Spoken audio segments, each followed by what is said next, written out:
All right, welcome one and all to the Off the Rails Sports Podcast. I am your host, John. If you could, hit that like and subscribe button. It means a lot to us. And let's go over just a couple games. We're going to kind of cut them into segments instead of having one long podcast / boring.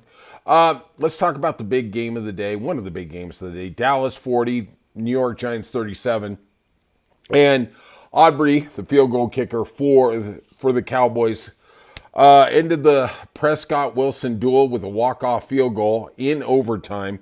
Wilson was 30 of 41, 450, 3 touchdowns, 1 INT.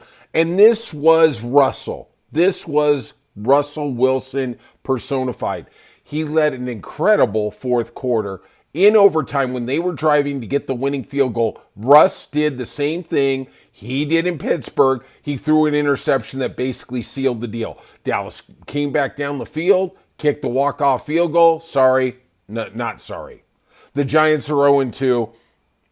At this point, with what we saw in Pittsburgh, what we're seeing in New York, is this going to really hurt Russell's Hall of Fame potential? I mean, if Eli Manning is on the outside still looking in, I would have to think that the last 2 years have been insanely damaging to the Hall of Fame resume for Russell Wilson, who I thought going into the last 2 years was definitely a shoo-in for it, but I guess we will see.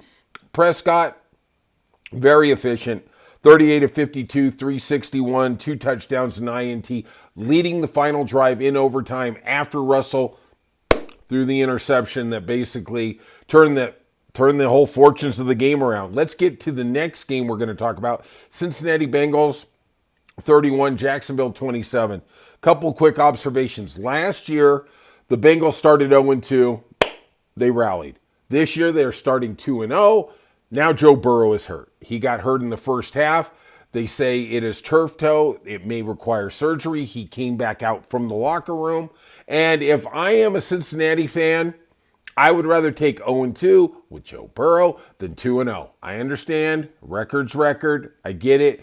But what does Cincinnati have to look forward to? Jake Browning was magnificent, leading that fourth quarter comeback. He scored the touchdown with less than 15 seconds left to put them over the top. Let's get to the other question is, when is Trevor Lawrence going to grow up? When is he going to be the guy that can lead him as the number one pick in the draft? He is a very good He's a good quarterback, not very good. He's a good quarterback. You look at his stats, the usual Trevor Lawrence stuff. 24 of 42, 271, 3 touchdowns. Great. He's great for your fantasy league. But in terms of the NFL of winning games,